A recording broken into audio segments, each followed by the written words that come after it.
Tumsifu Yesu Kristo. Kwa jina la Baba na la Mwana na la Roho Mtakatifu. Amen. Baba yetu uliye mbinguni, jina lako litukuzwe. Ufalme wako ufike. Utakalo lifanyike duniani kama mbinguni. Utupe leo mkate wetu wa kila siku. Utusamehe makosa yetu kama tunavyowasamehe na sisi waliotukosea. Usitutie katika kishawishi, lakini utuopoe maovu. Kwa jina la Baba na la Mwana na la Roho Mtakatifu. Amen. Karibu ndugu zangu kwenye kipindi chetu. Mungu ametupa nafasi ya kutafakari neno lake na kujua zaidi juu ya imani yetu. Basi ni zawadi ya Mungu tunapopata nafasi hizi, na pia tunamshukuru kwa kutuweka salama ingawa joto ni kali. Ndani tunavyokaribia msimu wa mvua ndivyo inavyokuwa joto. Hapa hiyo tunamshukuru Mungu hata kwa joto pia, sababu kuna wengine wanateseka sana kwa baridi upande mwingine wa ulimwengu. Huko kaskazini, Marekani kaskazini, wanahangaika sana na baridi na barafu. Sisi huku joto. Na ndio hiyo mpango ya Mungu, tusifikirie sisi tu. Basi karibuni. Bahati mbaya sina maswali mapya kwa leo, sijapata swali lolote. Kwa hiyo ninawakaribisha, kama mna swali lolote tunawakaribisha kwa kushirikishana yale tulio yapitia huko na huko katika maisha na pia katika kusoma neno la Mungu. Karibuni. Kuna mtu mwenye swali? Swali la kwanza inatoka katika kitabu cha Mwinjili Marko sura ya 4 aya ya 11 hadi ya 12. Hapa inasema kwamba akawaambia, ninyi mmejaliwa kuijua siri ya ufalme wa Mungu, bali kwa wale walio nje yote hufanywa kwa mifano, ili wakitazama watazame wasione, na wakisikia wasikie wasielewe, wasije wakaongoka na kusamehewa.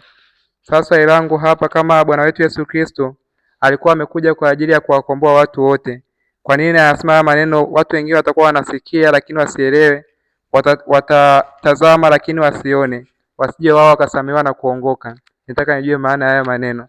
Lakini pia swali la pili tunasema kwamba miongoni mwa mapato ya dhambi ya asili tulisema kwamba wanawake watajifungua kwa uchungu. Nitaka nifahamu kwamba kama Bikira Maria wakati anajifungua mtoto Yesu alipata maumivu, na kama halipata, sasa kwa sababu gani tunasema Bikira Maria alikingiwa dhambi ya asili na bado anaendelea kuwa na maumivu ambayo ni kama mapato ya dhambi ya asili kwa watu wengine? Asante. Asante, nashukuru kwa swali hilo. Kwanza ni kuhusu huo msemo wa Yesu kuhusu utumiaji wa mifano, parables.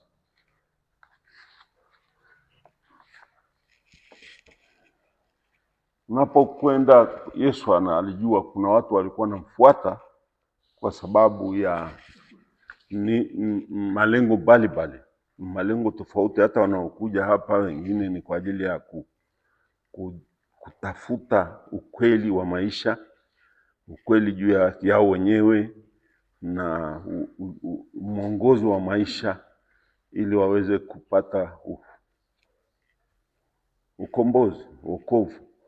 Hao wanakuja na moyo ulio mnyofu, na watu waliomfuata Yesu wakiwa na moyo mnyofu, na hao watasikia lile neno. Anapozungumza kwa mifano yake, watakuwa wanatafuta maana ya yale mifano, watatafuta, na si kubaki kama shabiki tu au mtu ambaye anamuinda Yesu.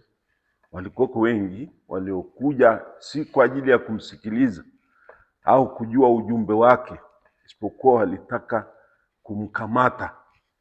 Walitafuta namna ya kumweka gerezani au kumletea mashtaka.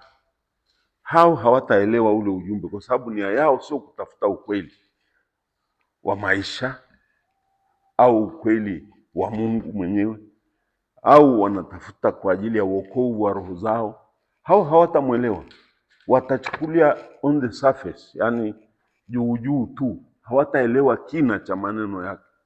Na hao ni hao ambao wanakuja kusikiliza maneno lakini hawataelewa ujumbe wa maneno. Na kwa hiyo anasema ni hao na wanatafuta, wanaokuja kwa unyofu. Wale wanaokuja kwa nia zao watasikiliza, lakini hawataelewa ujumbe wenyewe, na hao pengine ni wengi, wapo. Sasa huo mfano anataka kuwaelekeza kwamba mtafute maana ya hiyo. Unaweza kumsikiliza mtu hata kufuata kila kitu, lakini ukiwa na nia yako, umeshajijengea nia yako. Mafarisayo kwa mfano, alipotoa mfano kwamba Yohane alikuja anafanya hivi na hivi na kula na kunywa, alikuwa hali hanywi, mkamuita ni kichaa, crazy fellow. Alafu mwana wa mtu alikuja anakula na kunywa, mkasema ni mlafi na mlevi. Kwa sababu nyinyi mnatafuta kitu kisichopo, natafuta namna ya kumkamata mtu. Na Yesu akamwambia, akawauliza wale wafuasi, mimi mkiniambia Yohani alikuwa kutoka ujumbe wake kutoka Mungu, au mkiniambia umetoka wapi? Nami nitawajibu maneno yangu na ujumbe wangu umetoka kwa wapi, kutoka wapi. Wakakataa kujibu. Akawaambia, na mimi sitaki kuambia basi. Walimsikiliza sana, lakini hawakujua maana yake nini.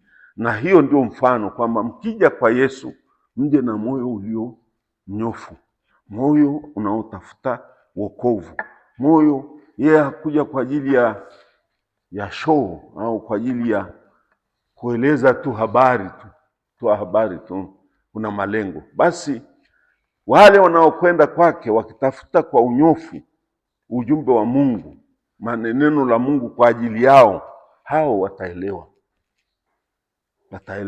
Lakini wengine watasikia, watafurahi hata mifano, lakini wameshafunga mioyo yao, hawa hawataelewa. Ndio maana yake. Hata tunapokuja kanisani, kuna watu mfano. Siku moja hapa miaka ya nyuma huko, nilikuwa nafundisha hapa, tunasali misa pamoja siku ya Jumapili. Wakati huo hakuna makanisa hapa, ilikuwa hamna. Huko Precious Blood kule hakuna, hapa kwa Pekupeku hakuna kanisa huko. Hapa sasa hivi makanisa yote yametoka. Watu wote wa hapa walikuwa wanakuja hapa kwa sala, kwa misa. Kwa hiyo kikanisa kilikuwa wanaenda mpaka kwenye uwani, wamejaa watu.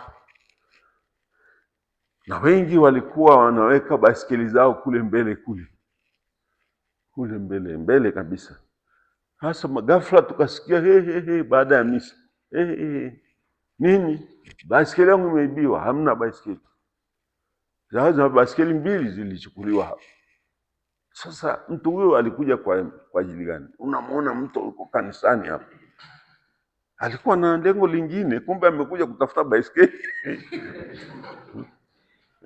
Yes, mwingine alikuja kusali kweli, unyofu, na anatafuta wokovu wake, hata kuomba kwa ajili ya familia na mambo mengine, afaulu katika maisha.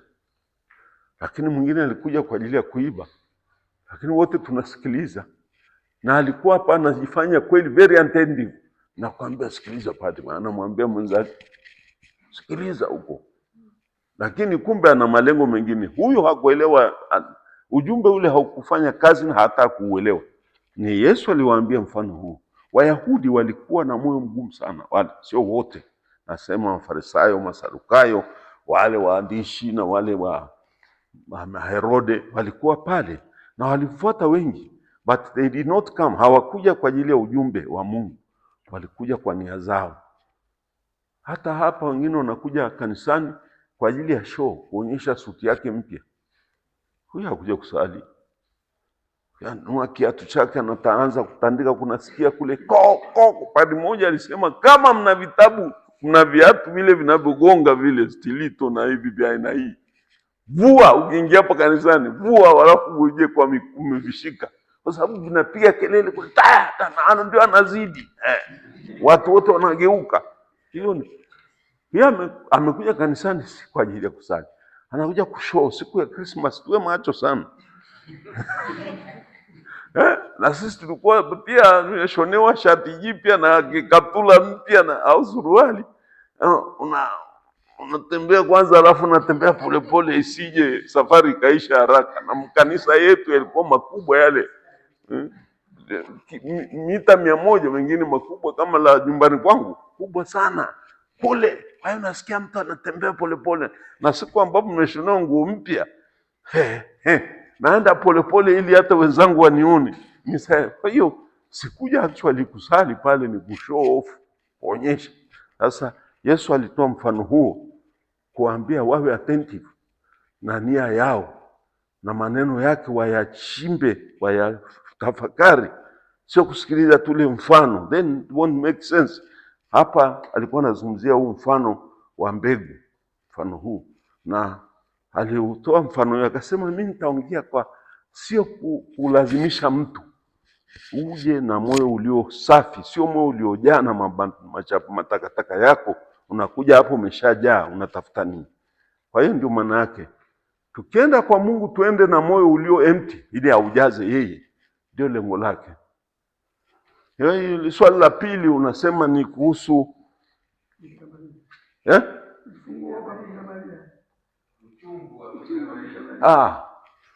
uchungu wa Bikira Maria. Sasa ni kweli, sio kwamba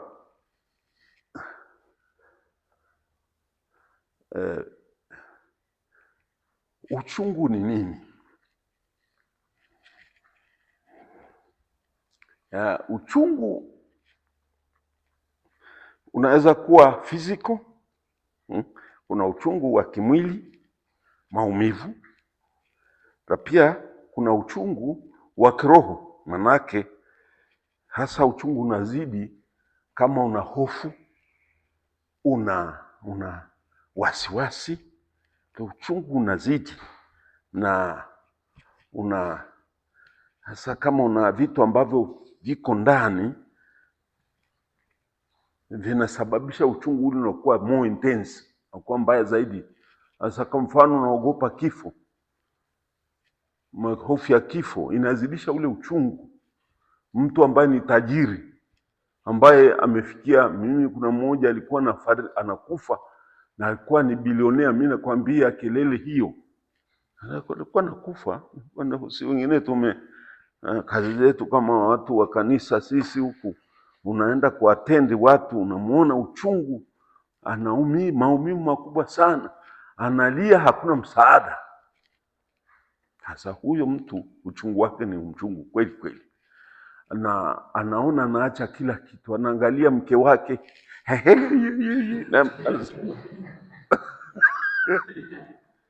yaani mke wangu ndio kwacha hivi, amesha katika miguu na mikono na kichwa na kiuno chote kimekwenda paralyzed. I saw one was crying, terribly crying.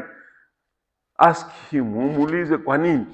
Hakuambii kwa sababu ya uchungu wa mwili, ni uchungu wa kuacha watoto wake, kuacha mke wake, kuacha mali zake, hasa ile nyumba kule. Hata sikumwambia mtu na siwezi hata kusema tena. Akanota ukweni, anachukua karatasi, hamna achukue namna gani, na mikono imekatika, pata ajali. Uchungu wake ni mkali, mambo yako ya sasa. Ndio nasema kuna uchungu wa aina mbili. Sasa wewe unazungumzia physical pain. Physical pain kwa kweli, uchungu wa mwili. Bikira Maria, kuna mmoja ameandika kwamba hakuwa na uchungu huu, hakuwa na uchungu wa mwili hata Maria. Unajua alijifungua, na mmoja ameandika kwamba yule mama aliyekuja kumsaidia jirani, because Joseph alihangaika pale. Sasa kuna ile natural reaction of the body. Wakati mama anajifungua, mwili unabadilika kidogo, na hiyo ni natural, but she did not have any pain of this kind ule ambapo sisi tunahangaika na mwili unauma na mambo mengine yaliyopo ndani mwake. We don't know much about it. Perhaps women can answer that more easily. Lakini Bikira Maria wanavyoandika kwamba hakuwa na uchungu ule ambao wengine wanaogopa kufa, kifo, mtoto atakufa au nini. Hakuwa na hiyo. She had no doubt kwamba ameshaambiwa atazaa mtoto. Kwa hiyo alikuwa na uhakika kwamba mtoto atakuwa mzima na yeye atakuwa mzima. She was sure of that. Na kwa hiyo ule uthabiti na ukweli juu ya yanayokuja alikuwa nao. Sio wewe unahangaika sasa, nitakuwaje, nitapona hapa. Yeye alijua kwamba hii ni process, kwa sababu ameshaambiwa na malaika, na hata hakuwa na wasiwasi juu ya maisha yake tena, wala kwa huyu wasiwasi. Kwa hiyo mambo yalikwenda vizuri tu, na Yosefu alipokwenda alikuwa ametoka. Some of the stories, Yosefu hakuwa na wasiwasi Maria, na kitu kinachotuongezea uchungu mkubwa zaidi, hata maumivu yanazidi, ambapo hayapo, ni hofu. Maria hakuwa na hofu. That's it. Na ndio maana alisafiri kutoka kule kwao Nazareti mpaka akaenda mpaka Ain Karimu kule kusini mwa, sio mbali sana, na mpaka Bethlehem.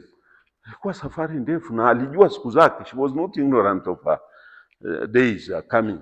Kwa hiyo alisafiri tu because she knew that God will make it happen. Alikuwa na uhakika wa mambo kwa sababu alishaambiwa na mtoto utampa jina hili, na Yosefu hakuwa na wasiwasi. Kwa hiyo hawakupanic, they went on, lakini ile natural changes, and she could no longer walk. Hakuweza tena kutembea, hakuweza, kwa sababu ni nature, lazima azae kama wakina mama wengine. Kwa hiyo alipozaa hakuwa na wasiwasi au uchungu ambao ni inatokana na natural pain tulizonazo. Hii alipata, lakini hakuwa na maumivu yale ya hofu, ya wasiwasi, ya inatokana na dhambi tulizonazo, na wala bila hakuwa na wasiwasi wa yanayokuja. Hakuwa na wasiwasi. Kwa hiyo Maria tunaambiwa hakuwa na uchungu.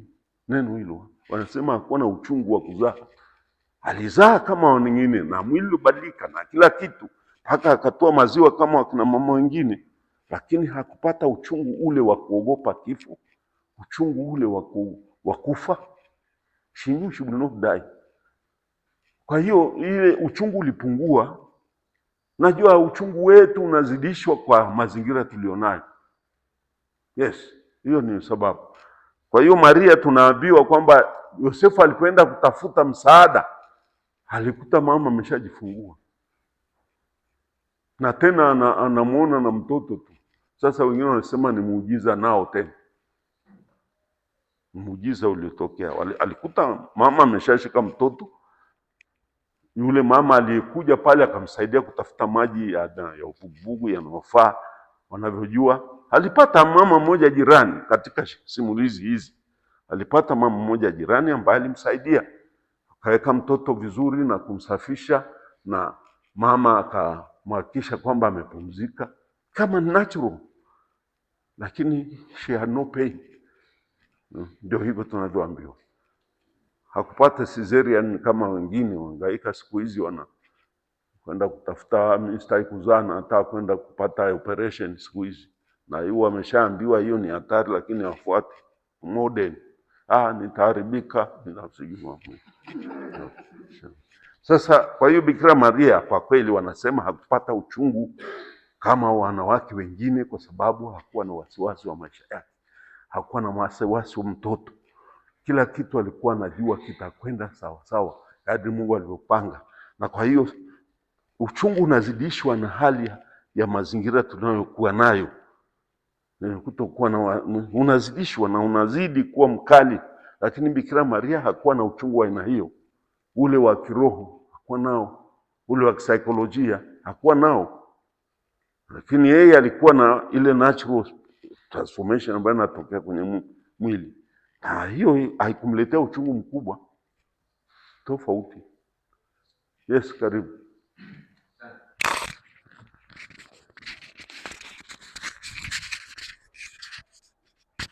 Sasa hapa tuunganishe na pale Simeoni amemwambia Bikira Maria kwamba kwa ajili ya huyu mtoto, uchungu mkubwa utakupata we. Sasa kukiingiwa huko, bado naunganisha na swali la kijana pale kwamba tukisema amekiingiwa, yani sasa maanake sisi wengine tunawaza nikikiingiwa maana yake sina shida ya hela, sina shida ya ajira, sina shida ya homa, sina shida ya sijui ya kitu fulani fulani. Sasa yeye Bikira Maria kama aliishi kama sisi hivi, uchungu huu alioambiwa na Simeoni kwamba utampata maishani mwake yeye ni mmoja tu ule, kwamba ataona Yesu akifa, au mahangaiko gani tena mengine ambayo yeye tunaweza tukayahesabu kama ndio uchungu ule umpata yeye? Asante. Asante kwa swali zuri. Maanake ni kweli hapo ninazungumzia uchungu ulimpata kweli. Alipata uchungu kweli, ambao sio hauingii kwenye mambo ya dhambi ya asili. Ni uchungu unaokutokana na kwamba hakujua. Hakuna mahali alikuambiwa kwamba Yesu atakufa kifo cha namna ile. Hakuna. She was not prepared for that such a. Yeye alitegemea wokovu utatoka kwa namna yake, lakini kuweza kutafsiri kama baadaye yalivyotafsiriwa kwa kufuata Injili Agano la Kale, kwa mfano zile nyimbo au mashairi ya Isaya yalikuja kutafsiriwa baadaye, uchungu ule na mateso. Hakujua hata ile Zaburi ya 22 kwa mfano inayoongelea juu ya mateso ya msulubiwa, hakujua kama yatakuja kuapply kumhusisha mtoto wake. Hakuelezwa yote pale mwanzoni kwamba Yesu atakufaje, wala hakujua kama Yesu atakufa, mwana wa Mungu atakufaje. Ameambiwa kwamba utazaa mwana wa Mungu na atakalia kiti cha Daudi baba yake, na jina lake utamuita Yesu, Mwokozi. Sasa Mwokozi, David afikiria Daudi alikomboaje watu wake kwa kushinda vita, akadefeat every enemy na kila kitu, akapacify the whole area, akawa mfalme mkubwa like an emperor, na akatulia. Daudi akamcha Mungu kwa sababu ya mafanikio yake. Labda alikuwa na wazo hilo, unajua she was a human being as well, na hakuna aliyemsaidia kufafanua, au hakuwa na wazo, hakuna mahali paandikwa kwamba alijua Yesu atakufaje na atakuja kufa kifo kibaya na cha hovyo namna ile. Kwa hiyo alipata uchungu kama mama, kama mtu anayempenda mtoto wake, anaona mtoto wake ambaye hana kosa, anamfahamu, hana hila, anafanyiwa hayo. Uchungu mkubwa sana. Na ndio Simeoni alimtabiria, kwa sababu Simeoni alipata mwanga wa Roho Mtakatifu, na alimtabiria, uangalia sana huyu mtoto, unaona fahari nako. Labda hata Maria kidogo alitambatamba kwa we are not there, hatukuwepo, lakini nadhani alikuwa anafurahia sana. Watu naomba kumshika mtoto, anasema haya, chukua tu, mtafanya nini? Huyu